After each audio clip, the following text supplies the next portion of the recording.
Om Arpanam Brahma Havih Brahmagno Brahmanahutam Brahmaiva Tena Gantavyam Brahma Karma Samadhina. This is from Bhagavad Gita, chapter 4, if I am correct, verse 24. The process of fire worship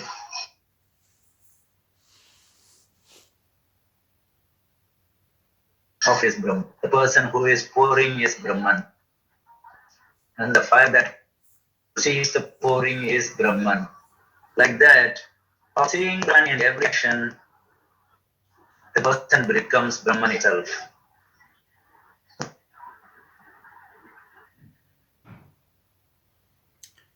Thank you. We say this shloka before we have any meal. And the meaning is same.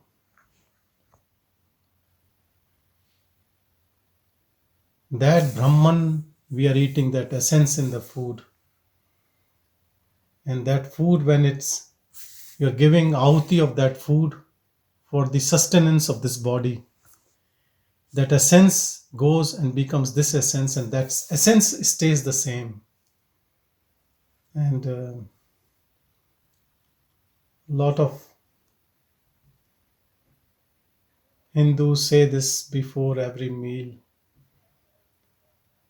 But if we understand the meaning, then it becomes much more useful.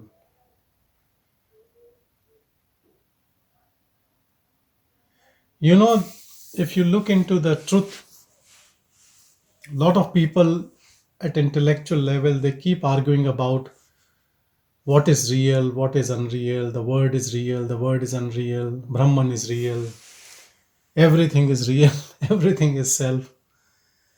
Rather than getting into this argument and having an intellectual tussle, when we focus on Brahman within us and we keep looking for it and we keep longing for it, keep searching for it honestly, and that is our purpose of life, aim of life, then it reveals.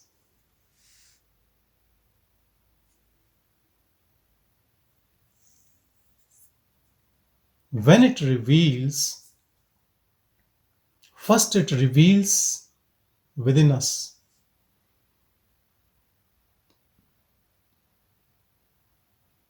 And we realize the reality within us. And we realize that we are that reality.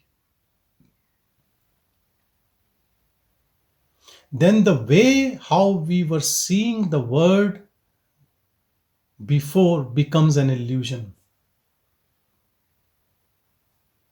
And the way now, with this inner wisdom, inner eye, the way we see the word is only Brahman. It is not that for a jnani all images, objects disappear, but their significance changes. Previously, everything was seen from ego, in relation to ego. Employer, employee, friend, enemy, mother, father, daughter, whatever it was. Relationship might be there, images might be there. But now the relationship with everything is same and at deeper level. And without any discrimination of anything. And it is more closer than before because it is me. Now you can relate everything as you. Before we were relating people of my community, my religion, my country, my profession, my house, my suburb, or whatever. Now everything is me, same Brahman. Not only that, not only just human beings, everything. In Hindi, there is a word, Kan Kan Mein Bhagavan. Each and every particle is that same Brahman. Nothing devoid of it, or I should say, he is manifesting in everything as Brahman. And how do you know that? You can only know that when you know Brahman within you. And how to know Brahman within us? When you look for it.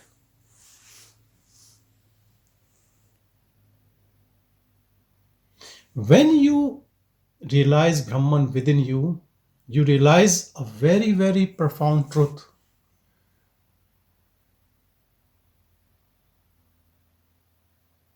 You are Brahman. But when you project, jump out of it, and become an image,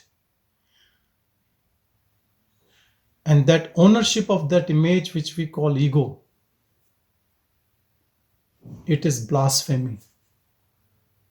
It is sin. It is the primary sin.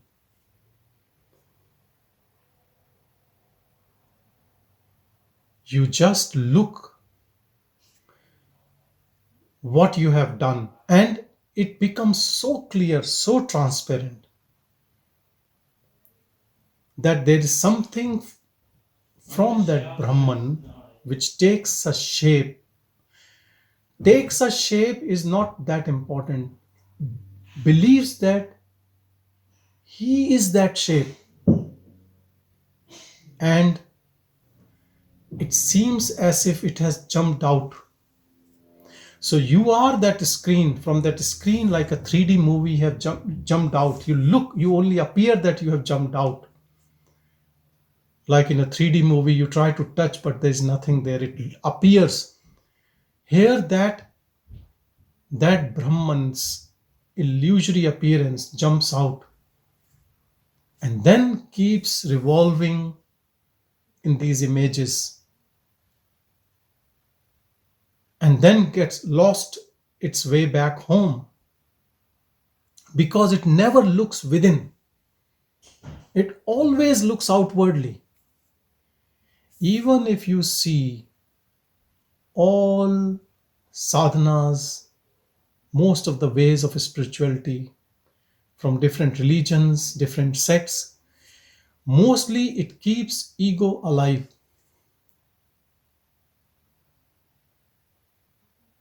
Because to keep a sect or a community, you have to have egos alive. Otherwise, you can't keep that big organizations. You have to keep ego alive. That is the necessity. That is the necessary evil on which an organization prospers.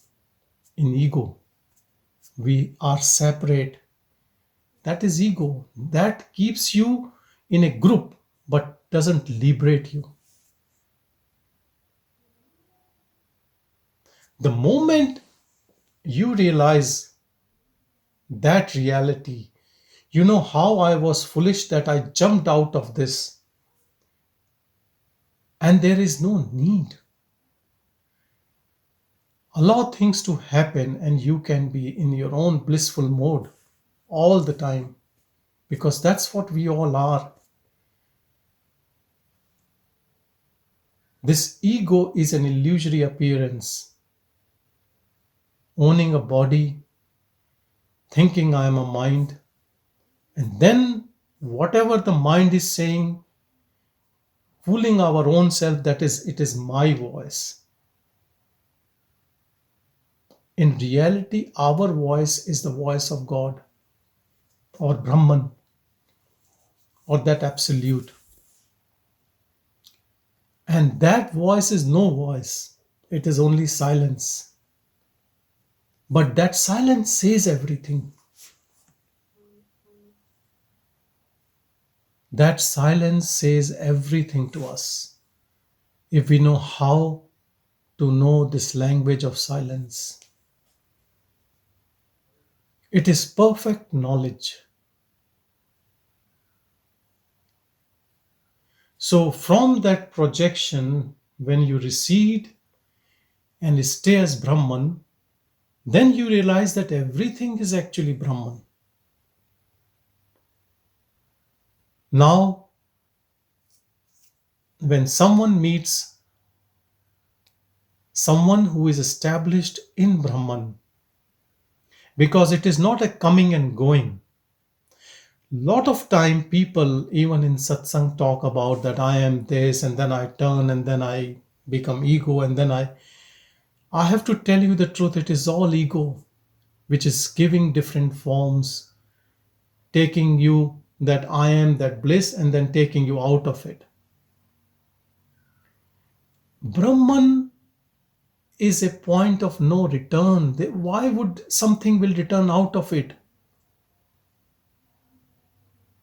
When illusion is gone, there is nothing to step out. There are not two things. You are not visiting Brahman and coming back. Then you can question to who is visiting Brahman? Who is the one who was in bliss and now in suffering mode again? That means there is some entity which is coming and going. Question that entity. What is that?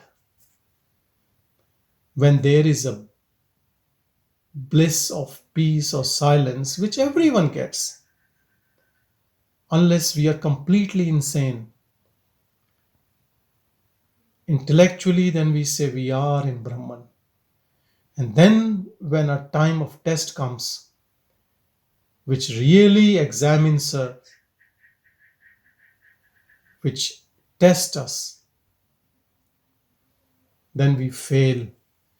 And then we have a very good excuse to say, oh, I have slipped out of Brahman, I come and go.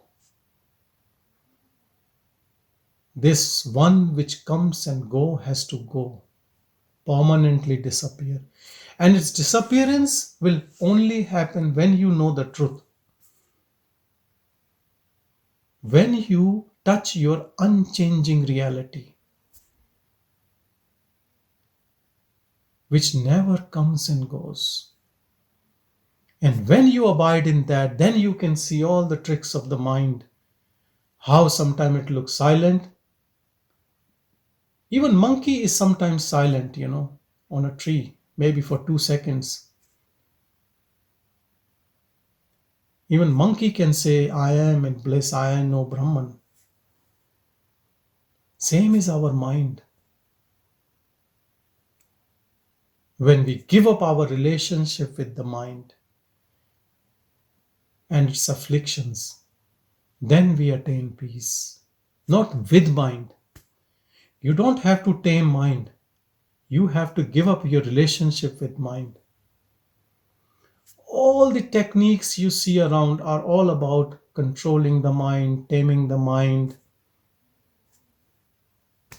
And those techniques helps. Your mind is more calmer. Perhaps you can call those can be initial steps or stages to know the Brahman. But why to take such a long path? Just give it up. Go where you belong to. Just recede.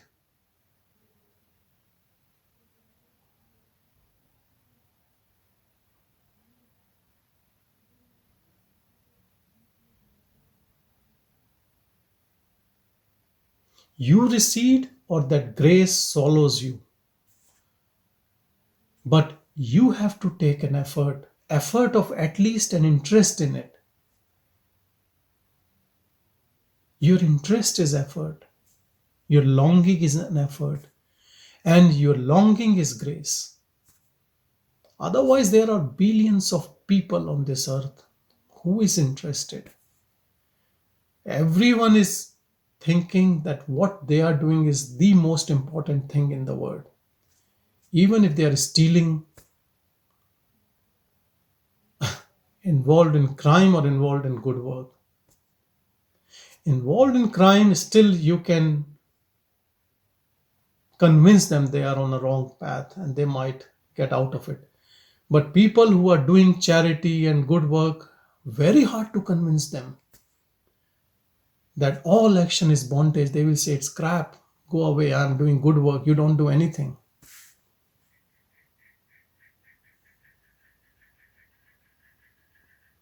Bhagavan puts out so clearly all actions are bondage. It doesn't mean that you should not do any, but don't do it with doership. That is bondage.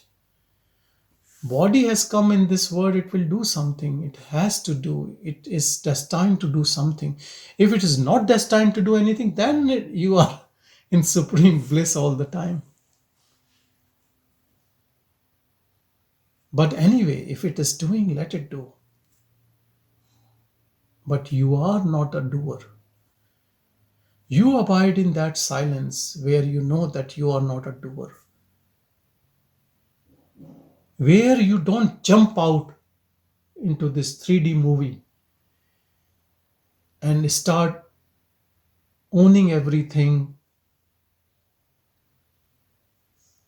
staying in the doer mode and saying, I am doing this and I have this and this and this and all this story, this drama.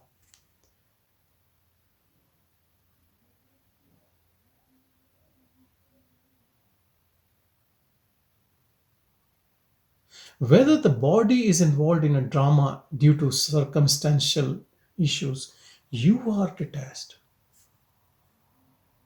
And you don't have to tell others. Only you should be there. And don't worry about your mind. I have seen Gyanis who are erratic looking, erratic speaking something, not making any sense, but they are in their perfect bliss and they know that. For some, they look mad.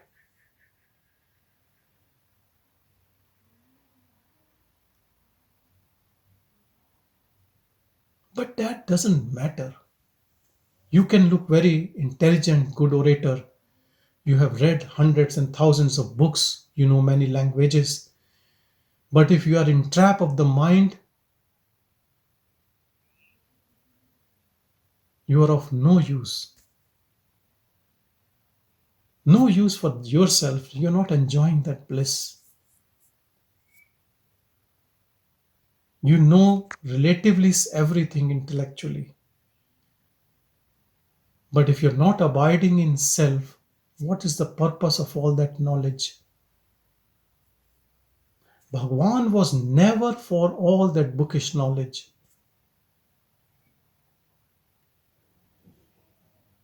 And you can see in his devotees there were learned Sanskrit scholars, poets, and then there were people who were completely illiterate. And if you follow these people, you will see all of them got enlightenment or self realization or moksha or liberation. How? Because irrespective what is your relative knowledge is or your educational level is, doesn't matter. Because whatever you have gained as relative knowledge in your mind, you have to discard everything. Much easier for an illiterate because there is not much garbage collected. More heavier for someone who has learned so much. The one who has designations, upadhis, it is so difficult to give up. But someone who has nothing, easier to give up.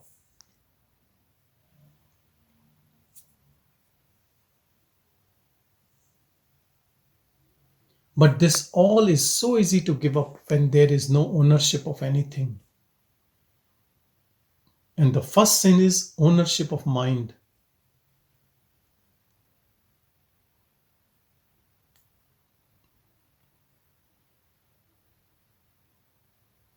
People who are psychologists or psychiatrists or counselors, they hear stories of others' mind, that doesn't disturb them because they know it's not their mind.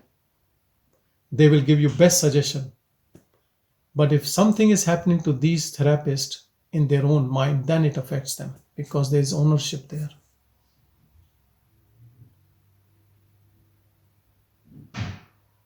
If we have no relationship with mind, then mind cannot cause any problem to us. And to give up that relationship, you have to find that what we are without mind. We say pure self. What pure self means? Pure means actually self is pure, but when self is associated with mind, with intellect, then it gets all the impurities of what is the conditioning of mind.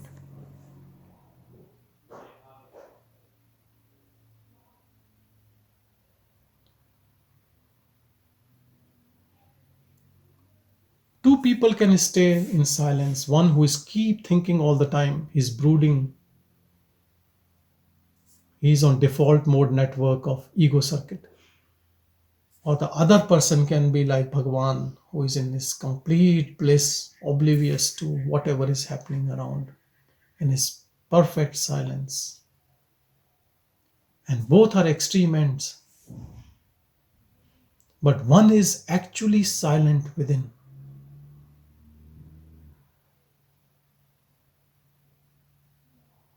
And you only have to find that silence within you. And it is in reach of all of us if we give some efforts towards it.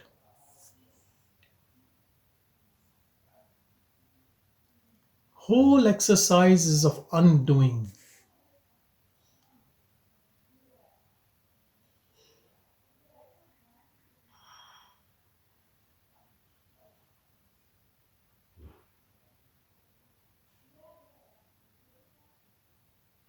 And the best indicator of how deeply you are getting into your own silence is when you don't like to talk to anyone for anything.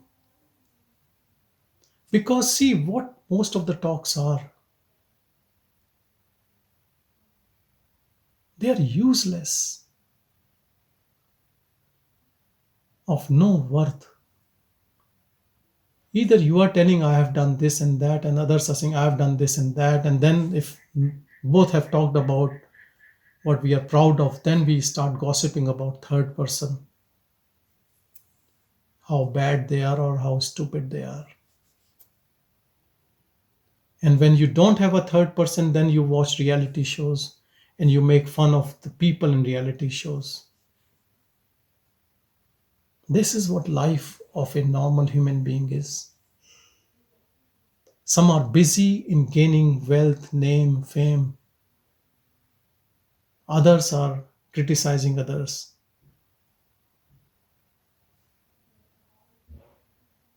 And most of us do all these things in some quantity or the other. And that makes up a story.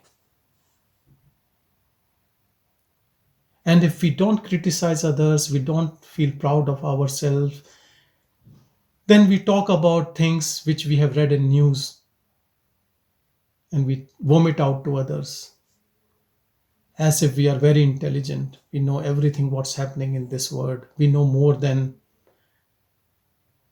president or prime minister of a country, or we know everything and we know the solutions. These stupid leaders don't know anything.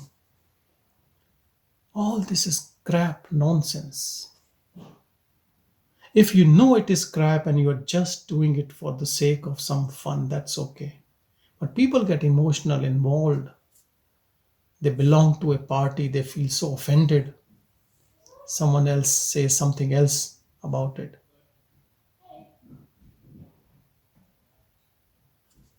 This was the reason Bhagavan kept quiet all the time. Don't think he was a boring person. He had a very good sense of humor.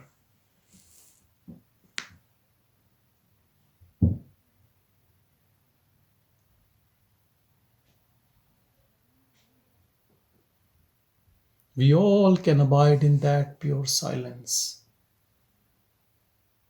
And we all can be that reality. And we all can give up our fake ego, which pretends as the society wants it to be. We can be that unconditioned, giving up all what we have learned from society, and we can stay untainted and pure. Only thing is, we have to give up what is happening around.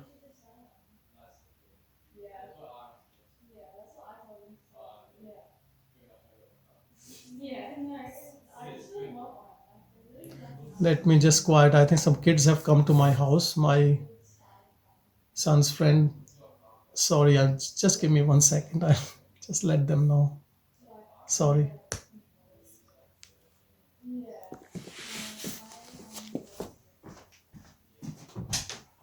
Sorry, we are having satsang. Please don't. There is silent. Okay. Should I go downstairs?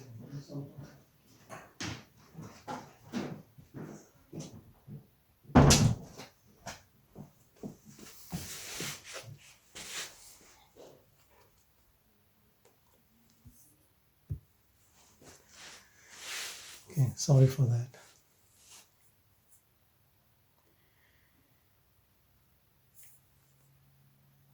Staying in silence is not at all difficult if that's what you really want. If our interest is not in all what is all this noise, I call it all noise, not just inside us, but even outside. If we are not interested, it never asks you to be there. Nobody asks you to be there.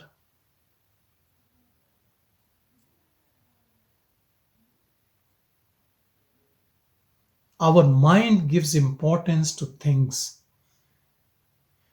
Just analyze your own life. At some stage, something really was important to you, and now it has no importance. You had some interest, you have lost that interest, now you are in something else which you think is more important and you are interested. Someone who is on deathbed, or imagine yourself on deathbed now, there's nothing, you have last 1 hour. Do you think all the interest what you are having right now, you will be carrying those interests and those last moments of your life?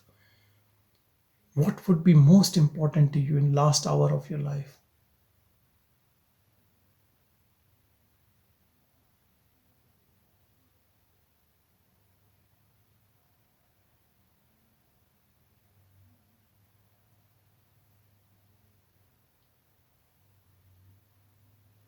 Same thing happens the moment you touch silence.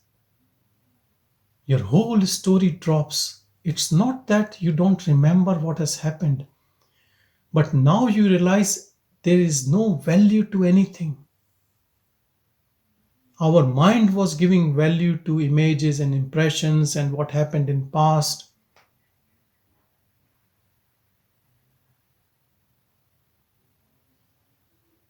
I meet so many old people and they always talk about their past was golden and they had a good time, and as if now they are in hell. Because mind can play all these tricks. It only remembers what it wants to remember. And it changes the story according to its own wish. Mind is biggest liar. In everyone's life, good things happen, bad thing happens.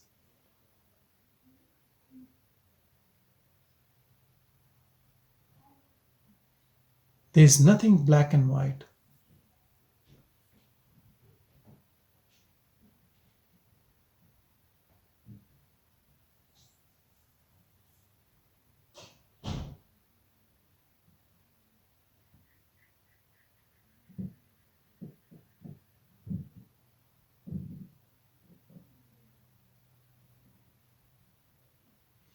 Some people say that when they meet others, They don't like it. Like, not in a sense they feel very aversion to it, to answer them. And I can agree, because when you are in dwelling close, going closer towards self, there's no energy to go and to talk about all those things. And that our mind interprets as if I have no interest in meeting people, as if I'm disliking them. But it is not about dislike, it is about change in your habits. It's a huge transformation. It's a big change. You're giving up the whole personality. You're giving up this mask of personality. It will have big changes in how you deal, and it takes time to readjust in this new environment. And so that all is okay. If you want to be in solitude, it's good. Nothing wrong about anything. Don't push yourself that you still have to continue doing what you were doing before. If everything collapses, everything changes, doesn't matter. Images keeps coming and going.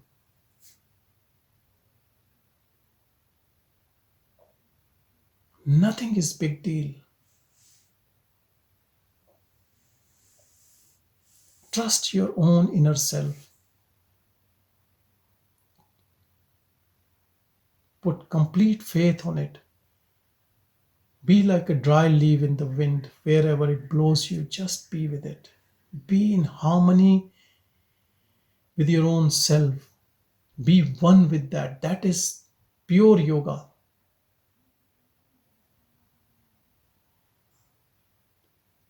You get absorbed in that pure union.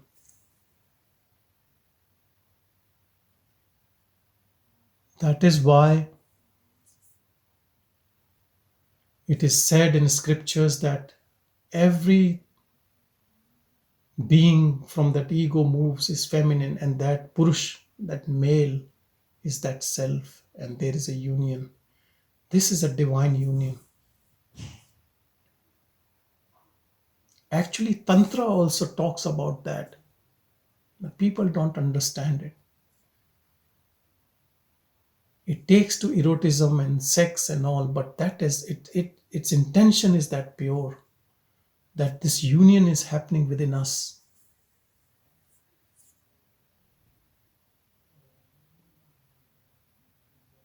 If you read Aksharman Malai, Bhagavan wrote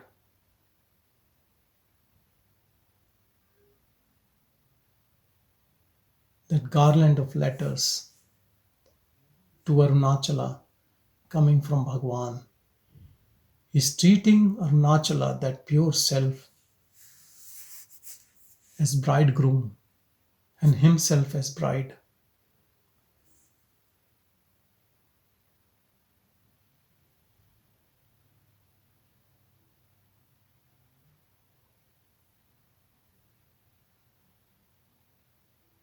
It was at Arunachala that Parvati, consort of Shiva, she did tapas, and then finally she merged into him. She came to Gautama Rishi's ashram to, to do penance, and then that actually is so symbolic of what is happening within us. That reunion.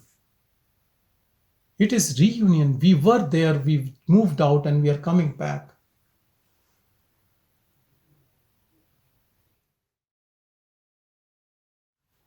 In realization of self, duality drops. And duality is that we are separate from that self.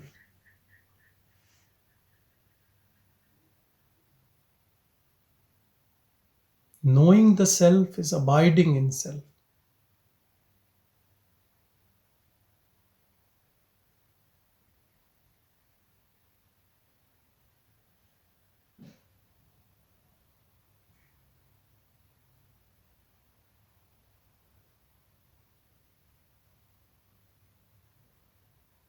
There are no stages. If you really look seriously, there is no time. Effort is only in your preparation to be that.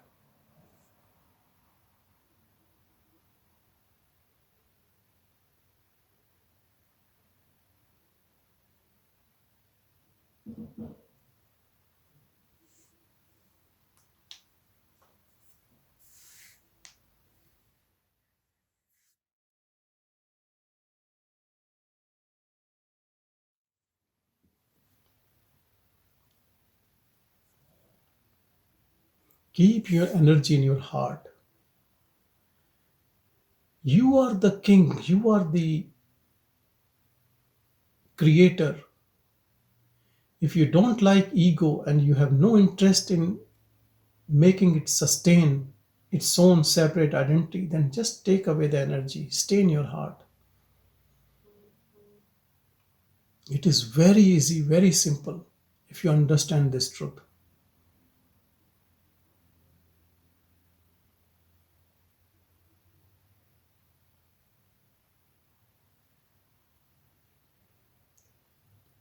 Move, but stay still in your heart. Talk, but stay still in your heart.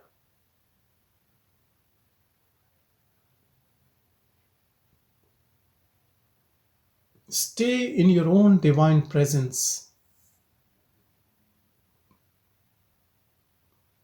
Treat this body as temple of God.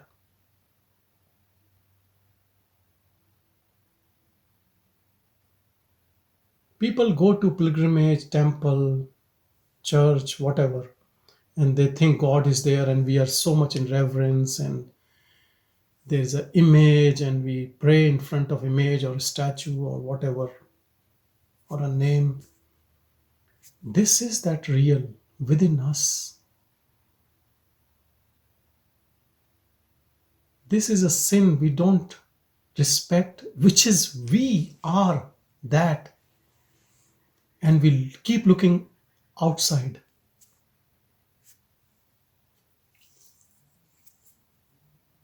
We are so foolish. We think we have lost ourselves outside. How dumb we are. So we go to pilgrimage, we go to other places. You know, Kabir had a beautiful story. One day someone was saying that you don't go to temple, you know, God is there and something. And he asked his wife a lantern in daytime. She brought it and he was looking for something as if he's looking. And someone asked, what happened? He said, I have lost a pin. He said, I can't see pin, but it is already so sunshine outside. Why you have a lantern? He said, because I've lost it. He said, where have you lost? He said, inside the hut.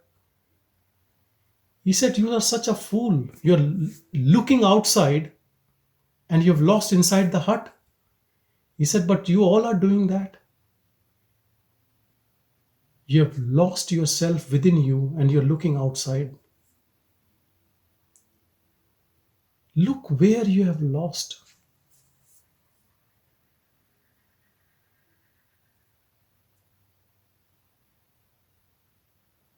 Save all your energy and look within. And the good news is there is no one born without self. So it's not that your self is somewhere else. Your self is in your heart.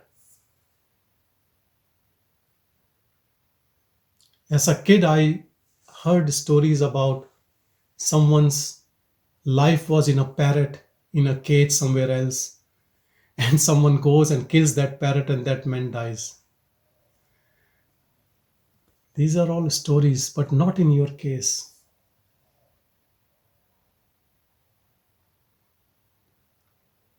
Bhagwan is in your heart, and that is Bhagwan. Not just the image of Bhagwan.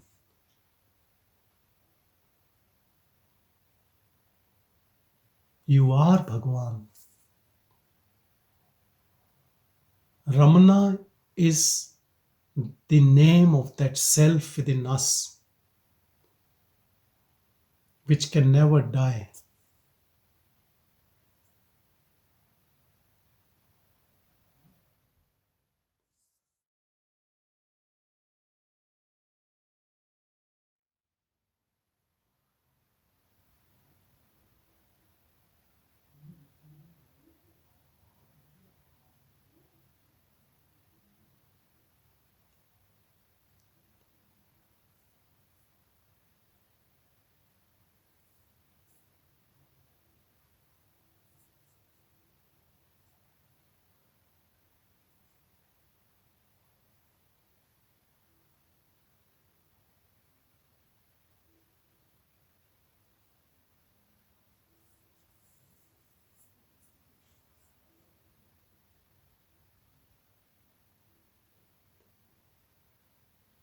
Practice to know self is to stay at self,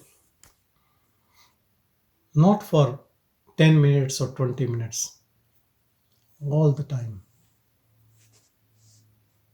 And if you are vigilant, the moment you slip,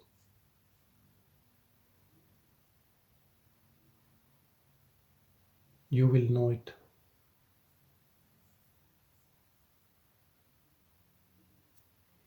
Understand, state of self-abidance is a state of awakening.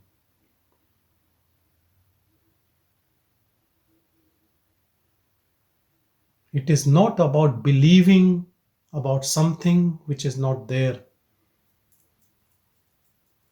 It is real awakening.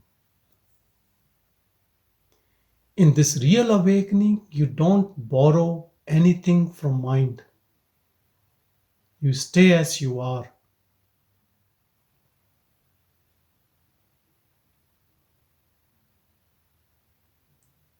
So all the things which belongs to ego, which makes you as a person, as an individual, drops altogether.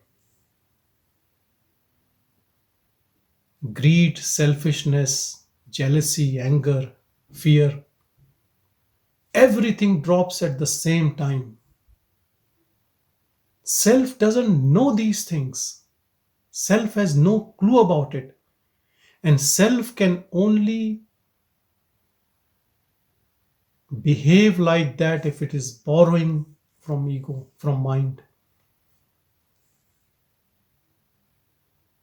You don't go through stages to become pure. Self is pure because self is not a person. Self is only a presence, an impersonal presence, an energy.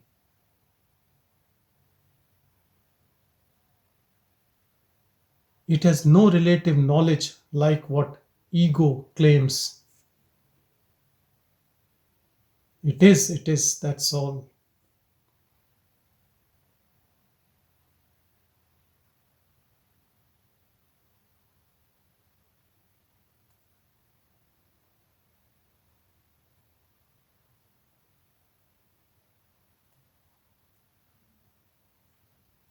Self don't want any stamp for anyone, for anything. It does not even claim any authority.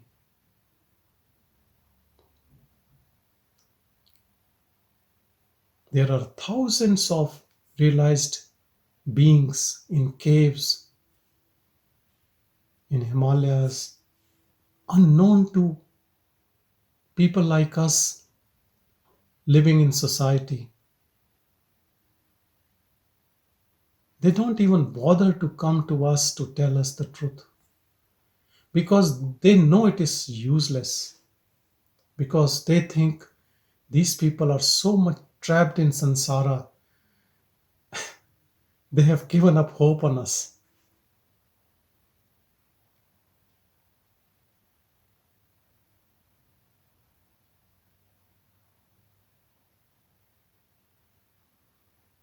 We all talk about conspiracy, all these stories, biggest conspiracy is happening within us.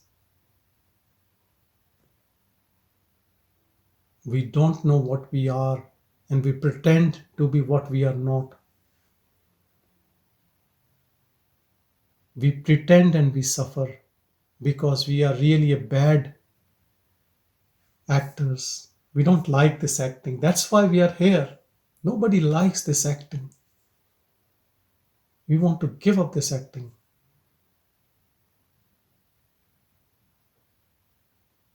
We want to come back home and abide in our pure self, in blissful self, in that peace which is eternal, and we are unborn, all of us.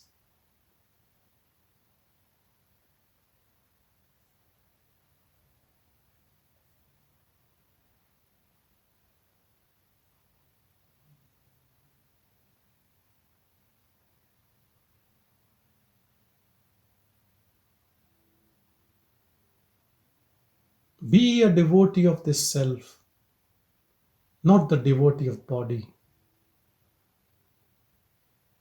See, our whole life we are pampering this body,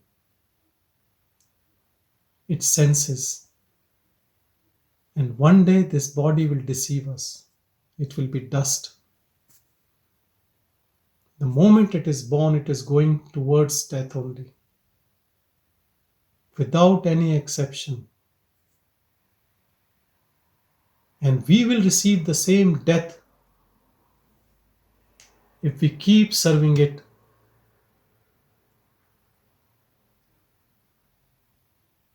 Actually, it is a shame because master is serving its slave, or it's like you have a car and you just keep decorating your car and servicing and cleaning. Okay, to some extent, but not your life is on it.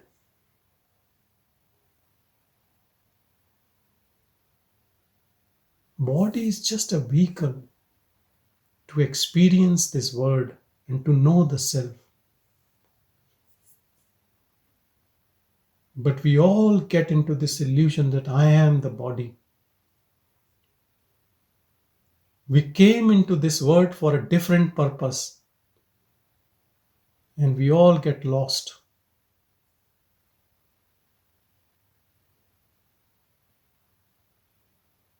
And then we have different purposes in life in different stages. At the end, we are all unsatisfied. And then we look for real purpose.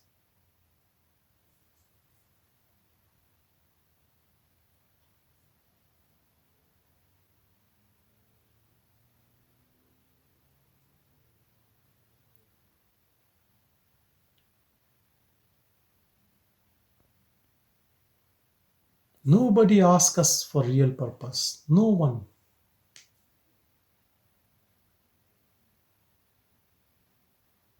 Society is more happy if we keep ourselves busy in a task in which we are producing something or generating income or paying taxes.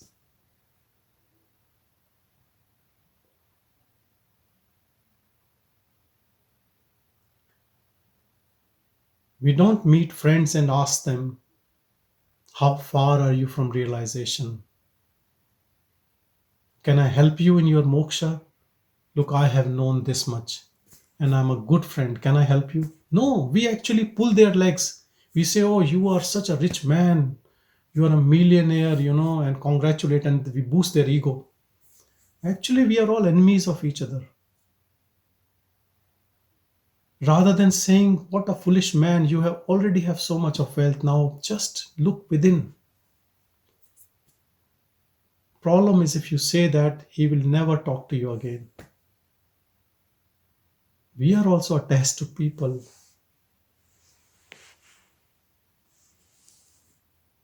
We create this drama for ourselves, we create this drama for people around us. And one day we all die without knowing who we are.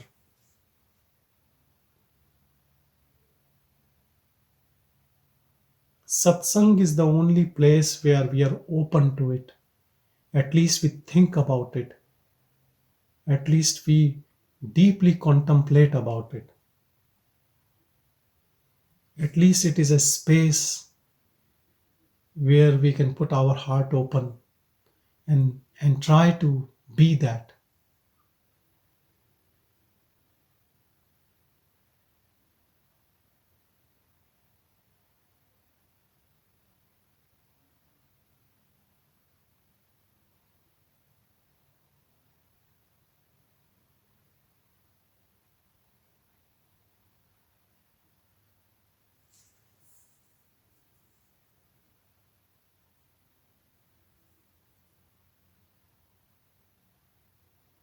And I'll tell you, power of satsang is profound. One of the Indian saint Tulsidas ji, he said, if the whole world and heaven and everything good what you say is on one side, and there is a satsang on one side, satsang will be much heavier than that. For that reason, because it is so pure.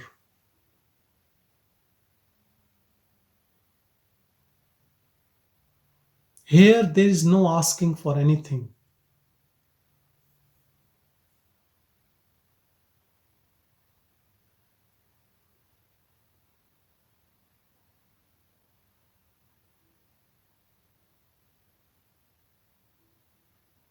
Self is that naked truth of our own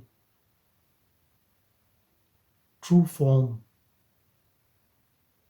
where we give up all coverings. And Bhagwan again is the best example, who even gave up all clothing.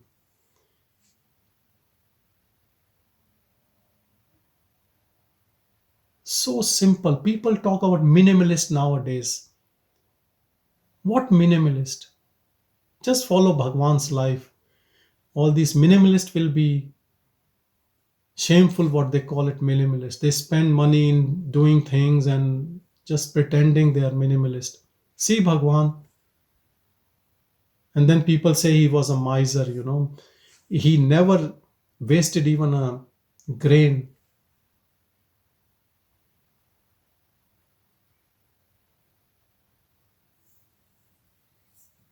The one who is enjoying the supreme bliss does not need even this body.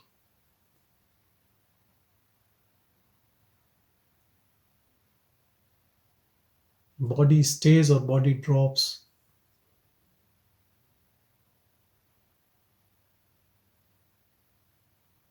This unchanging pure awareness stays the same. It is within, it is without, it is everywhere.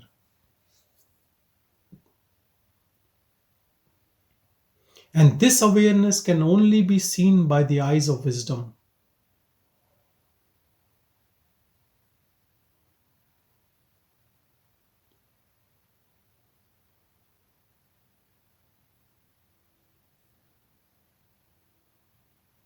Actually, these eyes which are looking outward, they connect to that. Then they see only self in everything. Their perception changes. The way eyes were looking and judging and analyzing people is gone. That discriminatory power is gone. Everything looks self.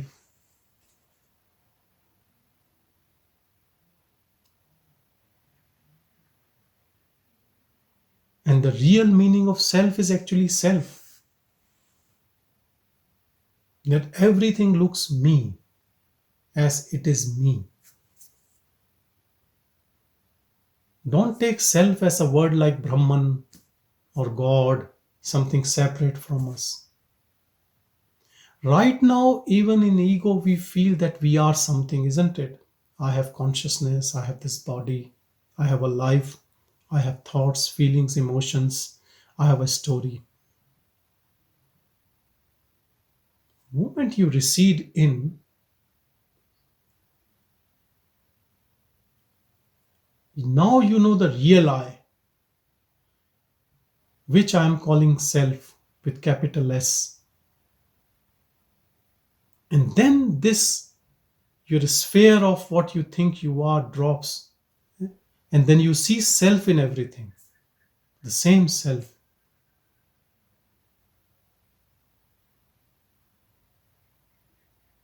That difference, what we see as others, is illusory. Because from that screen we have projected outward like a 3D movie and seeing us as separate.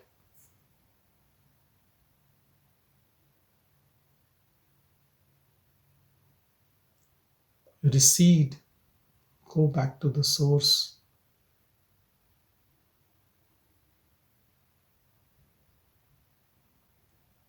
And in this burning in which this all start finishing, you can call it stages or internalization, and it can be different in different people, but don't worry about it. Keep your intention, your energy here in your heart. Don't analyze, and have faith on it. When you have faith, it will do everything for you.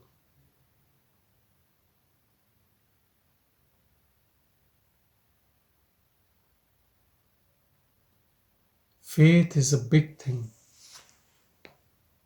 because you're going into that unknown, real you, leaving this mask. So some people have fear of losing this and maybe falling in some deep valley between the two. Maybe we are not good in that long jump.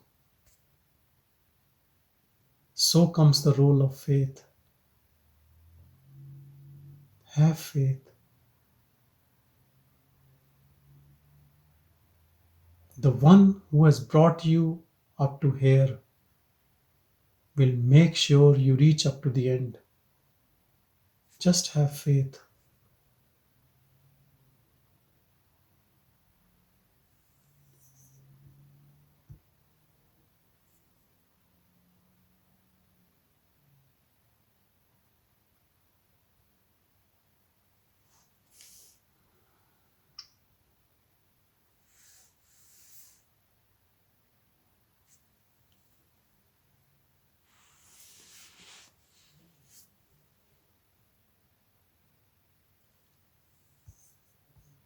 Thank you, everyone.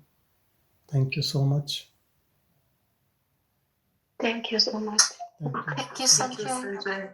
Thank you. Thank you, Sanjay. Thank you, everyone. Thank you. Thank you.